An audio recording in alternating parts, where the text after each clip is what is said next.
Ladies and gentlemen, I would like to welcome you for another session, and this session is very important. I'll just repeat, my name is Dr. Muhammad Manshad Satti. I'm the CEO of a company called IT Batta, which I set in 2003 in Sydney, and now we are more working in the Middle Eastern area, also in Pakistan.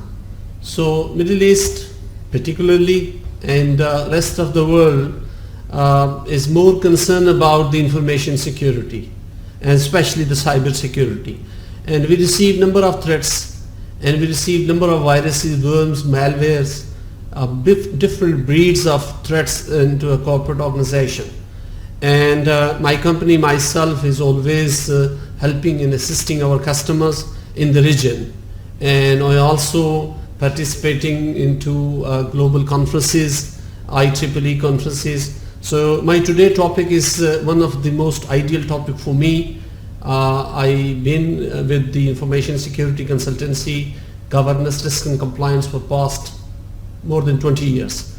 And good thing about it that I have implemented information security management system in number of organizations, including telecom, education, process industry, governmental organizations. So I'll try to introduce you information security management system and a bit about my experience and my team experience, so that global community, and particularly Middle Eastern and Pakistani community, can take the benefits of this speech, which may leads to 35 to 40 minutes.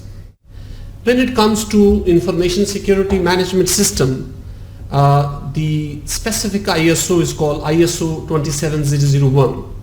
Before ISO 27001, the predecessor of ISO 27001 was BS 7799, a BSI standard globally accepted and was the first information security standard in the world. And later on, the same code of practices been taken by ISO and branded as 27001.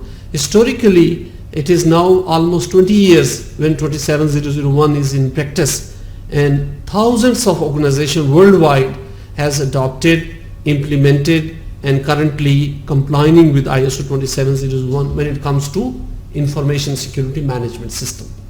Now, the standard actually governed by 14 domains, and it covers 114 controls. Now let me explain you a little bit what does domain mean. It's kind of chapter. It is a division, logical division of information security. For example, the first domain, A501, 5.1 is information security policy. So all the information security policy related articles, recitals, clauses, information, everything is written into that domain. And then there are controls objective, and then there are controls. Control objectives mean why we want to do, and controls mean how we can do. So these are two areas which I must emphasize at the very beginning. Domain mean a chapter. Domain mean a specific area of the practice. Controls mean how we can mitigate the level of risk to that particular asset. It's all about risk and managing risk. Control objective mean why we want to do it. Is this is only investment for luxury to have a better name brand and so? No. In reality, it is the mitigation of the risk at particular domain. That's why the domain and its control is very important. In summary, ISO 27001, which is currently is 2013, mean the latest version is 2013, however new version is coming. So the version which we are currently complying has 14 domain, 14 chapters, 14 areas of practices, and all those 14 has 114 control, 114 control.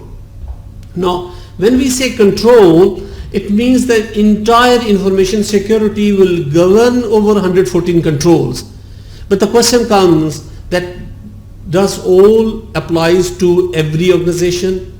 The answer is no. because each organization has its own verticals, its own the product or its own services or its own business model. So each business model may need a different control set, but some controls are mandatory controls, some controls are optional controls.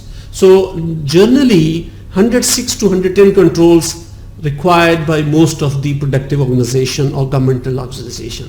3 to 5, maybe 10 can be excluded if it is not necessary for relating to a particular organization. This slide is very important just to see a nutshell of ISO 27001, which is basically relates to information security management system under one framework. That framework itself called ISO 27001:2013, which means that is the latest version we have.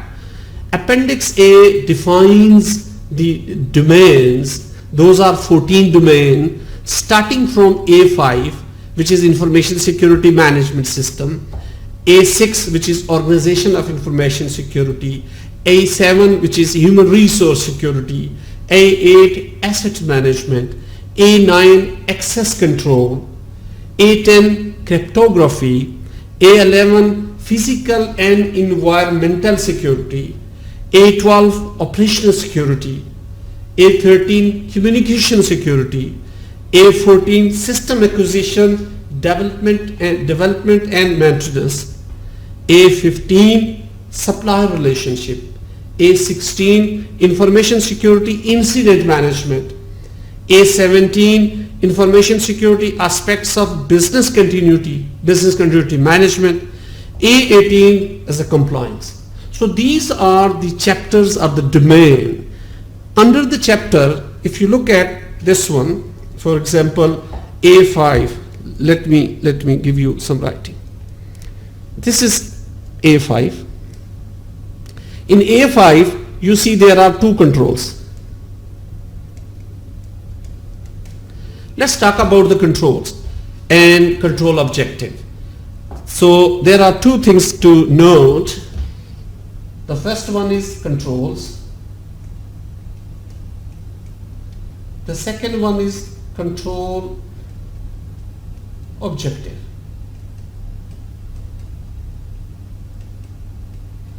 Or objectives.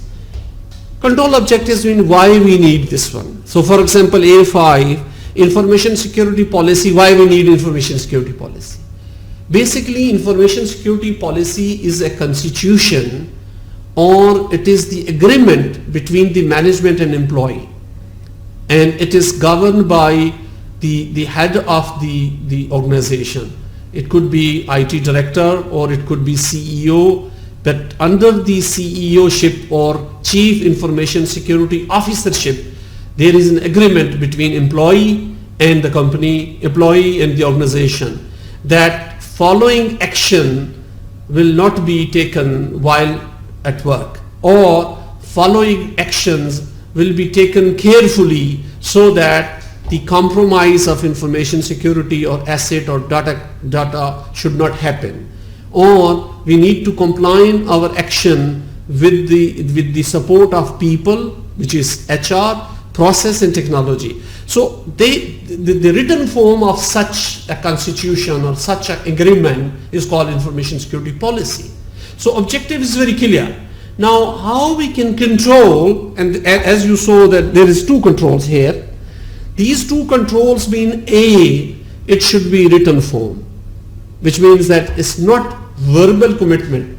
It should be the part of hiring kit or part of HR, and then later on there should be some awareness, which means that A, it is in written form and somebody should sign. B, it should be conveyed or it should be taught, it should be shared properly. So control A, written. Control B, it should be signed. So two controls are there. Now how do we measure the effectiveness? That's the question mark. Effectiveness is that, let's say if you have 100 employees with the different grades, starting from, let's say, the guy who enter the data, and then it goes up to the director or even general manager or whatever the hierarchy you have in the management. Everybody should have information security awareness, knowledge, as well as signature that policy is known or policy has been practiced. So there is no room of ignorance that in case of any action or any violation, one should say that I was not aware of it. So that is called the control, that A, it is written, B, it is signed. So I cannot give you the example of all 114 controls, but this is an example as applies to A5 information security policy. Now each domain has a different, each domain is not equally divided into the controls. It depends on the practices of the domain. For example, I can give you an example here. How much? This one, see, access control. It has 14 controls. Why? As you see, it's not only physical access, logical and physical both.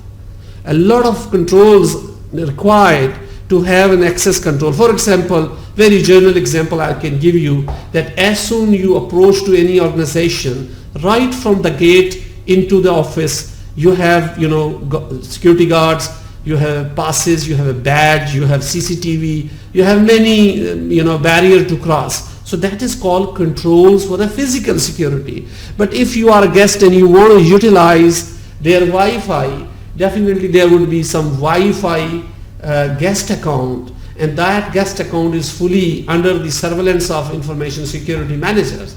So you cannot upload or download anything which is against the policy of the organization or contrary the purpose of your visit. So that kind of control comes under access control. Again, see, system acquisition, development and maintenance, 13 controls.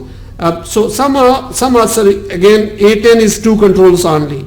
So the controls are not even or not equal to all domains. However, if you add all 14 domains with all controls, the bottom line will be 114 controls. These controls require an implementation as well as the effectiveness, which mean that people are practicing. Again, we must understand that any good IT, the governance itself is a big question mark. Governance relates to risk and compliance. If it is betterly governed, the risk will be minimized, the compliance will be fulfilled. So GRC, governance, risk and compliance, relies on people, process, technology. Again, people mean the people who practice, people who use the IT user, IT practitioner, an IT maintenance team, IT design team, all comes under people. Process means change management, incident management, configuration management, all those managements have a processes which relates to machine and people. And the third one is called technology. So mostly the people are jumping on technology, that I have antivirus, I have endpoint security, I have good firewall, I have very good EDR and so on. But nobody cares about the people. Nobody cares about the process and its resilience. So today awareness program will further elaborate all of these three entities into one practice, which is called best practices of ISMS.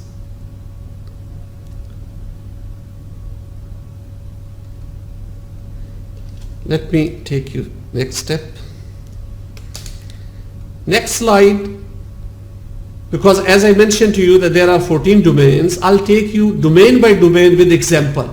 Because this is awareness program and it should have a full thorough awareness program which you can understand. For example, A5 is security policy, which means that it should have complete policy which is like this one, and then you should have, for example, security policy, single policy for entire organization and management commitment. So management commitment is necessary, objective is written, and then commitment is written. So for example, in commitment, acceptable use policy for employee, users and management, that how do they use the IT system and under their work or under their own day-to-day practice, and if they are managing that IT as well. So this is pretty much is information security policy, and as I said, the high level of confidentiality, data integrity and availability. So security policy will guarantee the confidentiality of the information, confidentiality of the data is one thing, and then confidentiality, after confidentiality, integrity, and then availability. Confidentiality, integrity and availability. These three parts must be the part of the good information security policy. So if the policy misses, let's say, confidentiality part, so that is not a qualified security information security policy. So as per the ISO, it talks about confidentiality, integrity and availability with the process of people, process and technology. So these relationship actually is best practices. Now second is A6, which is Organization of Information Security Policy or Organization of Information Security. To have a better governing model, you should have roles and responsibility clearly defined in your job description. So the JD is very important, that who do what, and in case of any incident, who will do what. So that kind of responsibility under the leadership, which is very important for any successful business, that your leader is the one who actually leads from the front, and that is where the information security. And for the leadership, ISO defines the role of Chief Information Security Officers as a group leader. And then security team, definitely there are multiple teams required to work on the IT systems, which is incident response team, change control team and disaster recovery team. Name may change, people use different names, but at the end of the day, the objective is that information security is properly governed under the leadership of CISO or Director Information Security with the following minimum teams of incident, change and disaster. So these teamwork and the entire hierarchy is well defined in domain A6. Next, human resource as always is the backbone of any organization.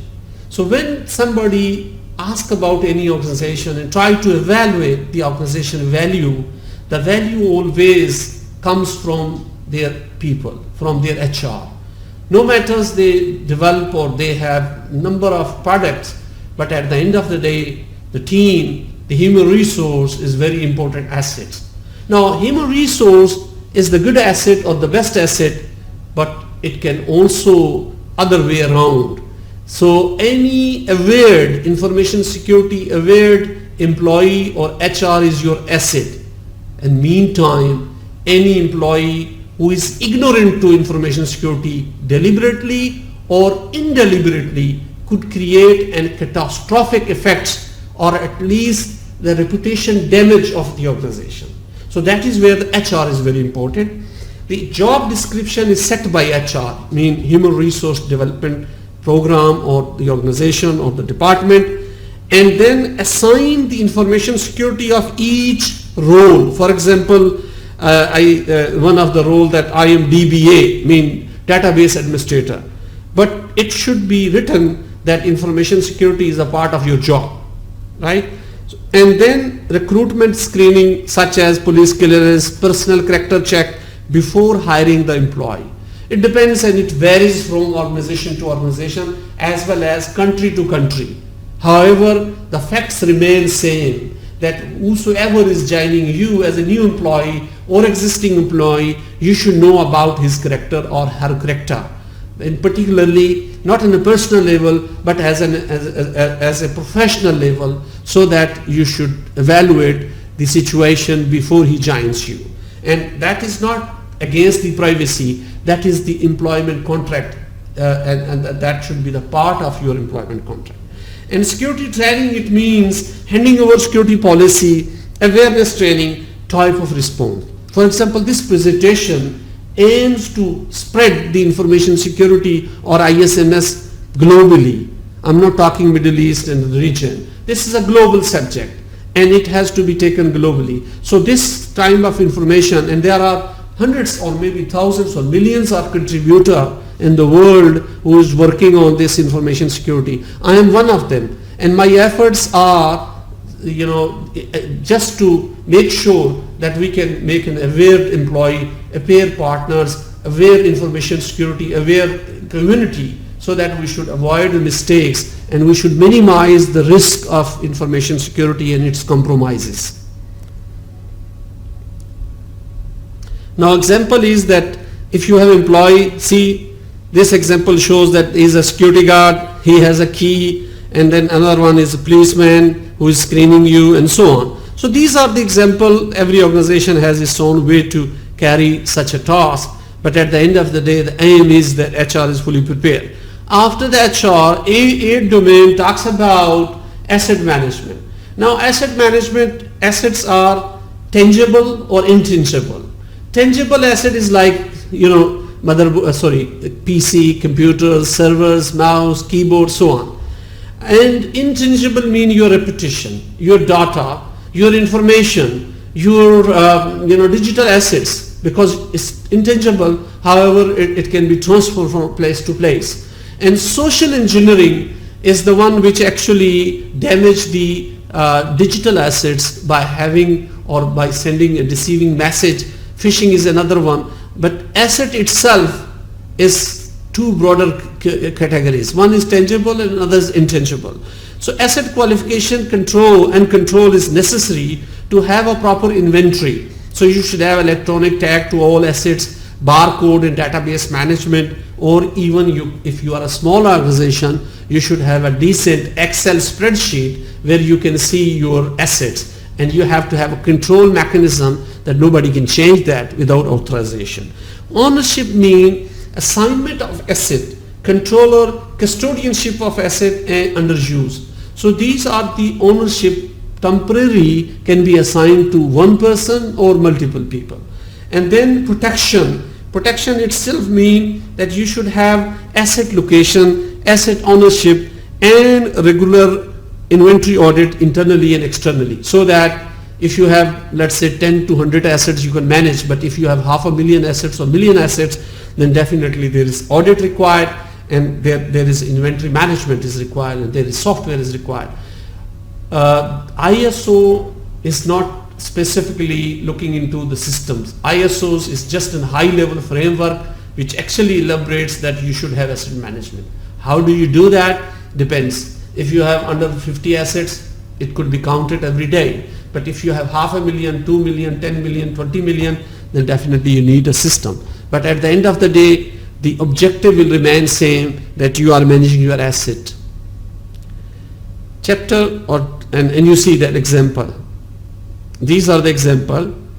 There are more example, but just to keeping the time in mind, that I would like to finish it in a very, very control time, like 35 to 40 minutes. So that's what I'm avoiding more examples. A9 is access control. As I mentioned to you earlier, that access control has 3 areas which everybody to follow it up. That when you access any IT system, there are 3 processes: authentication, authorization, accounting. In generally this is AAA. So somewhere the AAA servers are there, but there are other way to manage. There are many systems who actually have the same functionality of authentication, authorization, and accounting. Why it is required?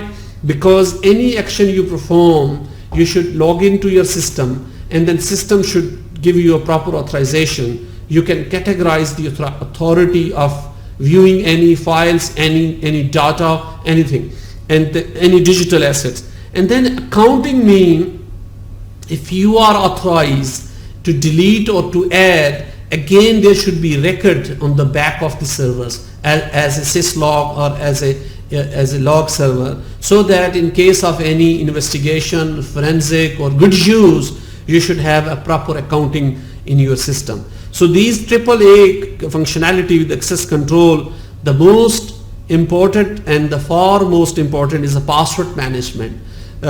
Whatever currently is happening, if I'm not exaggerating, more than 60 to 70% cyber attacks especially are password compromise. Either we have easy password or we don't care about our password. The other party, the other side of the equation, who are hackers or who are motivated hackers or even kiddies, they use your password and then they tarnish the entire information security policy unscrupulously. So that is what I would rather say, that password is one of the area which every IT user, IT manager, IT team should be careful. A, it should not be a sample. B, the size wise it should be not less than 8 or 10 character. C, it should not be the name of the city or persons or your kid's name, your wife, your boyfriend, your girlfriend names. It should be very complex with the special characters. So I would take one particular slides, the presentation about 20 to 30 minutes about the password management. Then restricted user access certain network services, setting up user and maintaining the records of connection time, number of transfer and duration as per the accounting. So chapter 9 I think is very useful to have this all password policies and token of access, single sign-in through LDAP, restricted users, certain network services, and setting up privilege as per the position or as per the job description of an individual, and then maintaining the records of the access of those systems, particularly if it is a high-end business solution such as financial transactions or gathering data or doing something within the databases. So the connection time, number of the transfer and the duration is very, very important. Ladies and gentlemen, you can understand that ISO 27001 is not a documentation. Let me make you very clear that having only a documentation means nothing. You should have documentation and then implementation and then measuring the effectiveness and then producing the results. So all of these steps is basically written and it is a part of the ISO audit. Chapter 10 talks about the cryptography, because when information passes through a plain text, let's say on a browser or any other application, it can be tapped, it can be taken off, it can be read by other parties. So how to avoid your username and password? How to avoid your communication from peer to peer over the internet or over even the VPN? You should have a complete encrypted messages. Those encryption are the one which mathematically you have to change the characters into unreadable, and you have to assign a key that the other party should use same key to decrypt that one. I'll give you a little example, but because cryptography is a very huge subject, it is more security, rather it is more mathematical notations which we have to understand. Now, science of hiding the sense of information in communication, and cryptographic algorithm is the mathematical methods used to convert the readable data into unreadable format from point A to B. So basically controlling the data in transition as well as the authorization, authentication and accountability. Cryptanalysis is the science of unhide the sense of information and breaking the cryptographic algorithm. So cryptanalysis is this one. Now all of these three characteristics generally we see like this. How does it work? You have a plain text and then you have a key. Now if you look at here, let me show you what does a plain text mean. See, this is readable.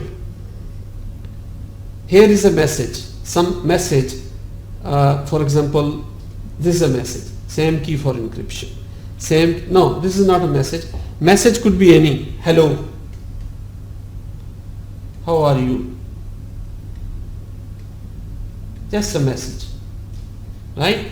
And then you write down, let's say, Simpson. This message is not secret, but just to give you an example, as soon it is encrypted, it will look like this. So Simpson, hello, how are you, is been encrypted through these keys. And then you have plain text, and then you have cipher. So this side is plain text, and this side is cipher, which mean encrypted. Now after that, if you send the same key here, then you see the same message which is here, and then it can be translated into a readable message. Again here, Simpson, hello, how are you?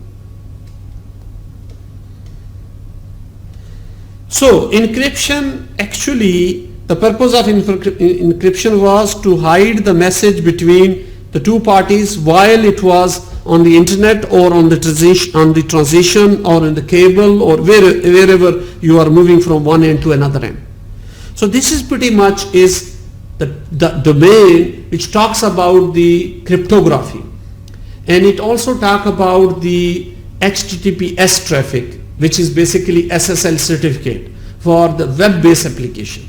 It is like it talks about the PKI, public key infrastructure, it talks about the key exchange, it talks about the key size, and talks about all the facets of the encryption normally or generally we use into day-to-day communication.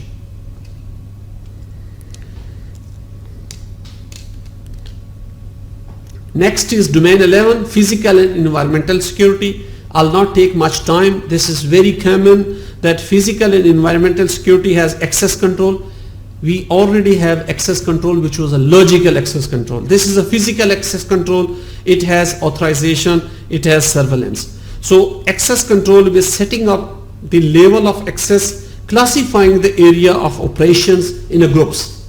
For example, if you are IT user, you are not authorized to enter to the data center because that's not the area which you used to be. So who is authorized? Only IT people. Within the IT group, there are certain people who works in infrastructure. They should be the part of the data center, but not every IT people.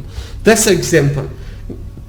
How to do that? You have certain methods such as biometric appliances, security guard, proximity code, or visitor badges. And then how do you do surveillance? Very common, centrally controlled surveillance with DVR and CCTV cameras.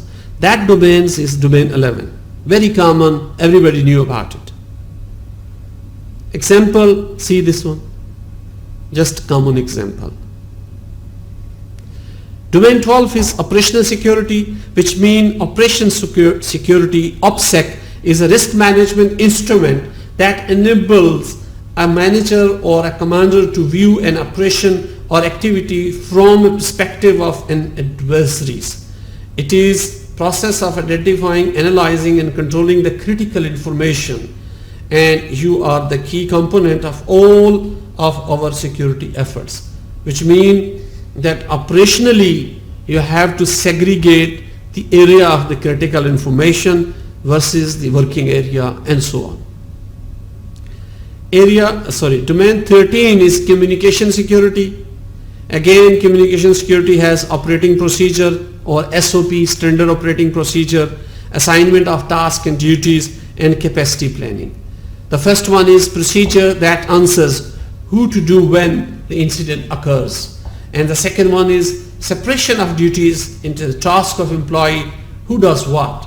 And then regular monitoring on a system, resources, and bandwidth ensures to have a smooth and seamless operation of IT. So ladies and gentlemen, the information security itself is just to have a smooth and safe operation, IT operation. Hardware performance such as this one, you should have proper monitoring system which can see the CPU, which can see the the disk space, which can see every aspects of your IT. Now domain 14 is system acquisition, development, and maintenance. These called the few security system such as IDS or IPS or even AAA server, and then firewall, then physical security. This domain talks about the hardware and software required to manage a best security posture or best security organization within the organization.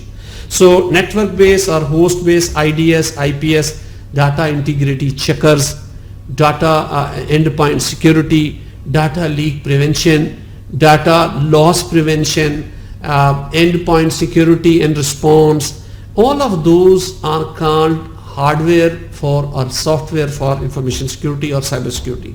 Stateful packet filtering, part of firewall, content filtering, proxying, netting, routing. These are very basic functionality. Now we are talking about the content management, layer 7 management, and we also talking about the APT, advanced persistent threat. We are also talking about the next generation firewall. We are also talking about the contextual awareness of the firewall and so on. These intelligence are now available into our hardwares and software. If we analyze a firewall of 2001 or 2005 with 2019 and 18, you can see a huge difference. Why? Because the threat model and threat level of cybersecurity has been drastically changed, and more intelligent system is required to mitigate those systems. And upgradation of CPU and hardware has enabled the attackers and the crackers and the hackers that they can run the systems in seconds. They can spread the viruses, they can spread the malware, in minutes or seconds, compared to early days of cybersecurity when it took days and weeks. Now it took seconds to spread out. And that is why the challenge is that we should prepare accordingly. We should prepare our awareness, we should prepare our mitigation, we should prepare our team based on the current environment of information security and cyber security. Deputing security guard, duress alarm, all these are commonly practiced. But when it comes to internet security or cyber security, we still require a lot to do more to mitigate the threats. Domain 15 is supplier relationship management, because in any organization, IT supply and non-IT supplies are every day job or every month's job. So there are a lot of suppliers who supplies a different kind of software, hardware, and even human resource. So this particular domain, which is called SRM, supplier relationship management process, should be, it defines the processes, their alignments, provide a structure and manages the supplier relationship.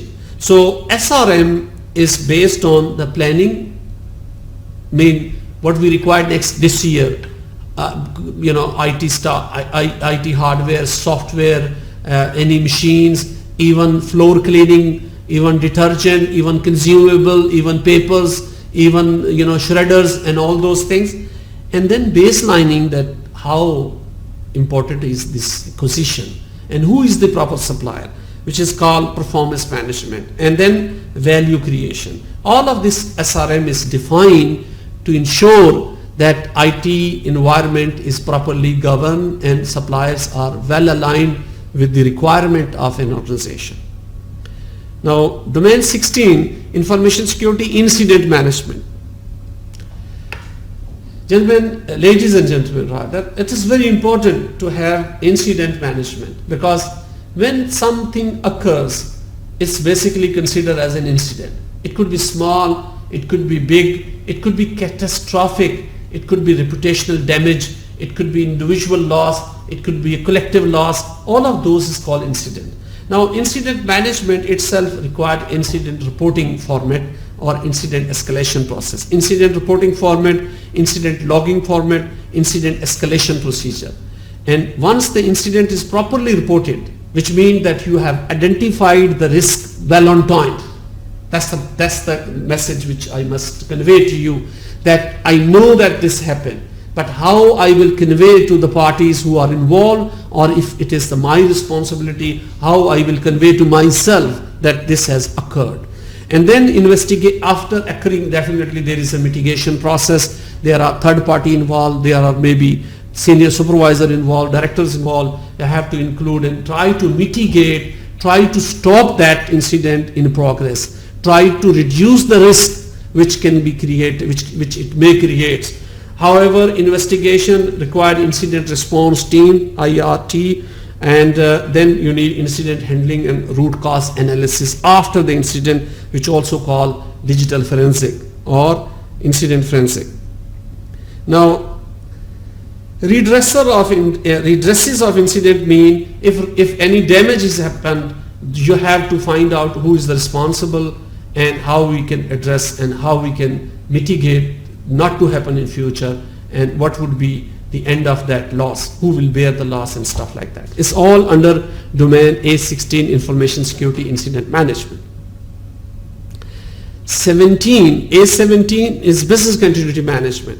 Today, as you see, that IT become a part of life, and IT services especially, not IT services. Let's say if you are at home and your Wi-Fi doesn't work, you see that how even the family members start talking to each other. If you are in a hotel or if you are on the airport, the first thing you see the Wi-Fi, which means your life is becoming a digital life or already became a digital life. So the continuation of the IT services, the main part is that how it can be continued, and there should be minimum outage. So that is called business continuity. The continual operation, the guarantee of continual operation, and based on that you have to set up the risk assessment, studies of natural disaster, e.g. lightning, flood and terrorism, bomb threat, those all at a very high level. Then incident response planning, emergency fallback planning, reception procedures, and then you need evacuation and recovery, mean using remote disaster recovery planning site, restoring the operation and recovering the data from the backup, which means that you have a full thorough physical and logical place in case of major disaster on your main site. Or if you are good company and you have handsome budget in your hands, you can have N+1 or N+2 operation, which means that if main sites or main data center is compromised, down, happen anything, fire, flood, anything, the second site, which is secondary site, will take over your operation, and your operation, IT operation, will continue. This subject is very wide subject. On the subject there is a special ISO called ISO 22301, which is business continuity management, and it would be one of my topic to have a more awareness in coming lectures. ISO 22301, business continuity management, I'll speak about that as well. Now these are the examples. Natural disasters. But ladies and gentlemen, natural disasters are likely less compared to human made, compared to our own people who actually try to tarnish the internet any purpose, even for some hackers or some groups are paid group, some of them are just doing as a fun. So natural disaster could be one of the element, but human disaster, the human made disaster is much more seen on the internet. And for my past 25 or 28 years of practices into an IT and telecom, hardly the natural disaster ever ever created any outage. Very, very less compared to human made, compared to viruses, compared to other things. This is slightly less. So that's what I am not convinced that natural is the only one, but also the other one. The last domain is a compliance domain, and compliance means every framework has some audit process. So as ISO 27001, it has a complete audit process before you submit your audit to a third party, such as UCAS, such as the certification bodies available worldwide. You have to carry out your pre-audit, and that is called, all the procedures, processes should be based on the best practices, and it should be checked by professional body, which is internally. And then you have external bodies, and then you have a maintenance. External bodies will be only invited if you are confident enough that you have placed all the controls, you met all the objectives, and you are very confident that if third party will come, they will hardly find any major non-conformance called NCs. And that is what the compliance and review corrective action is required. If anything you feel that can be corrected, it is good practice to do at your own. Rather, external auditor will come and identifying as a major non-conformance called major NC. However, if there is a minor NCs, minor non-conformance, the auditor will give you a time to correct and to mitigate that one and write a report called corrective action report. And then pre-certification assessment will tell you exactly how far are you for finalizing the ISO 27001 certification. Pre-certification should be harder than the real certification. That's the best practice we ever do. Ladies and gentlemen, I being an auditor, I being a consultant, I feel that pre-certification is more important than the final certification, because if you prepare your organization well aligned with the control system or ISO, and every facet of the compliance such as people, process, technology is properly done, then it is just a day or 2 or maybe 3 days audit where third party will come and will certify you, and you will feel as soon the results will come that your organization has cleared or passed the ISO certificate. Now, audit process, I'll not take much time. It has internal pre-assessment, stage 1 documentation review, stage 2 on-site audit, then surveillance audit, and so on. The formal requirement is that you should have a proper surveillance documentation, and you should be willing to share or willing to invite a third party, allow him to look at all the controls and all the mitigation strategy versus the action. And you have to produce the evidences for the effectiveness of those controls in your organization.